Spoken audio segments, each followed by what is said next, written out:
Welcome to another exciting episode of Doug's Electronic Repair Bench.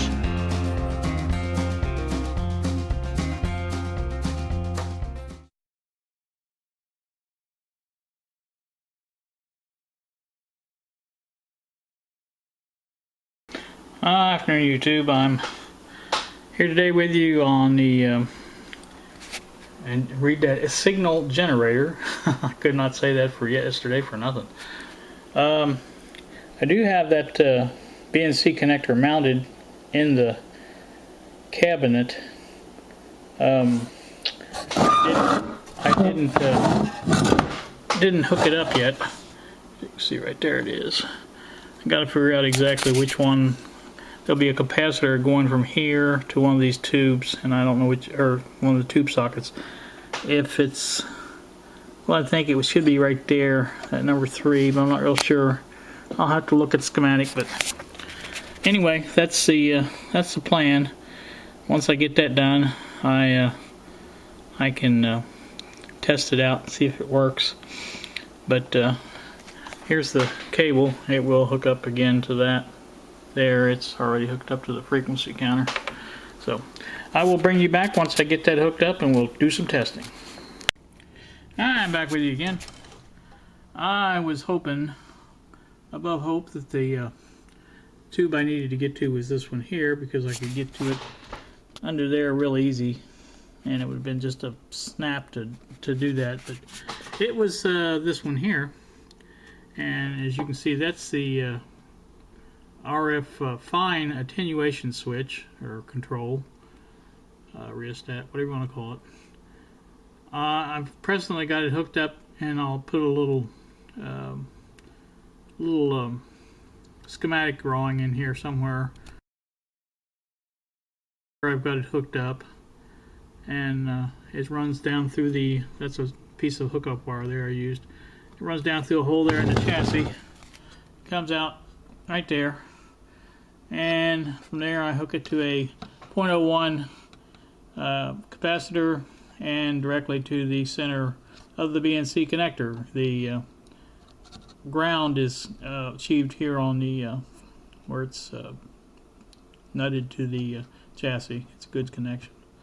So I think that should provide me with a good strong signal to feed into the counter. So that's what I'll do next, and I'll bring you right back.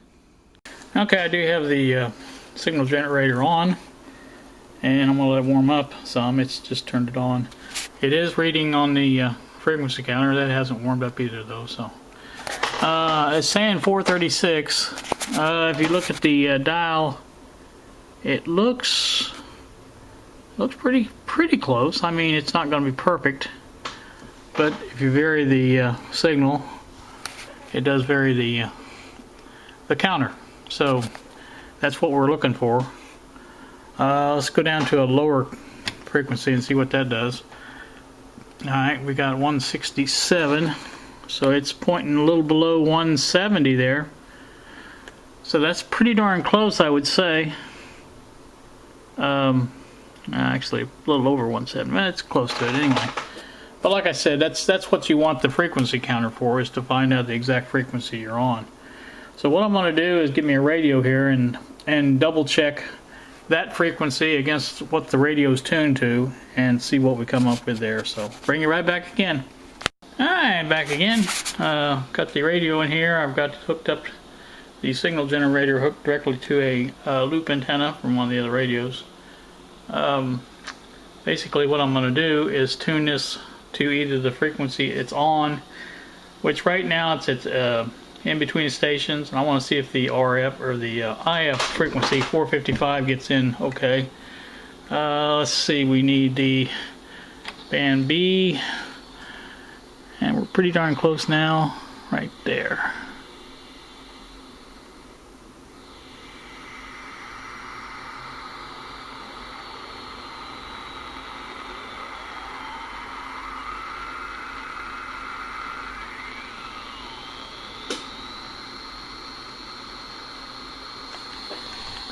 That's the IF frequency beating in there. Let me, you can turn the, what do you call it on?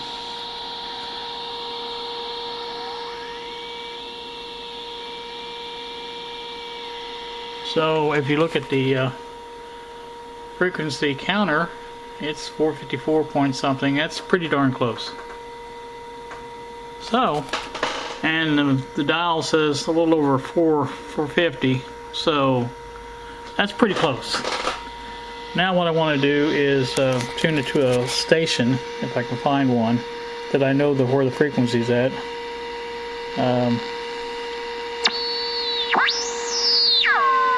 That's a harmonic of 455, it would be 910. So that's why it's showing up there. I think that's 84 WHAS, so let's get this off of there and go up to 84. Oh, going the wrong way. Alright. Let me make sure I've got it on 84.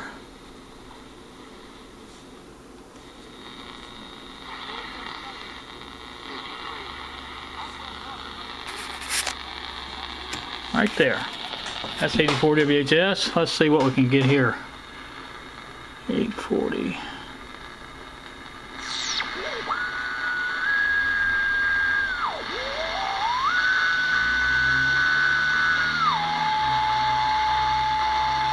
There you go. 840. I'd say that's right on the money. So that means that the frequency counter is reading. I always get this messed up, but the frequency counter is reading the that is just fine. And as you can see, I got the RF on low, and the fine is only at 20 something, and it's pounding a signal through there. Let me put this on. You can hear that. You can hear the modulated signal.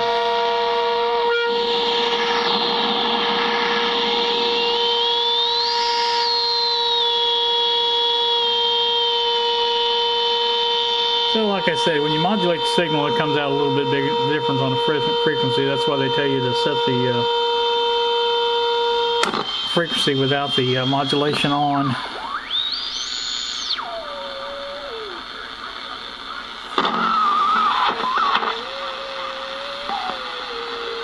Well, like I said, that's a pretty good indication it's working. I'll just turn that down a little bit, turn it up a little bit. That's turned it up higher. So like I said, it's well there. I think maybe that, yeah, that there is dirty. So like I said, but anyway, it does work, and I'm happy about that. So that's about all I wanted to show you. See, when I get this all back together, I'll set that down there, and that'll be up above. And anytime I want to use it for alignment, all I do is get that right, and I should be right on the money. So, thanks for watching. Talk to you later.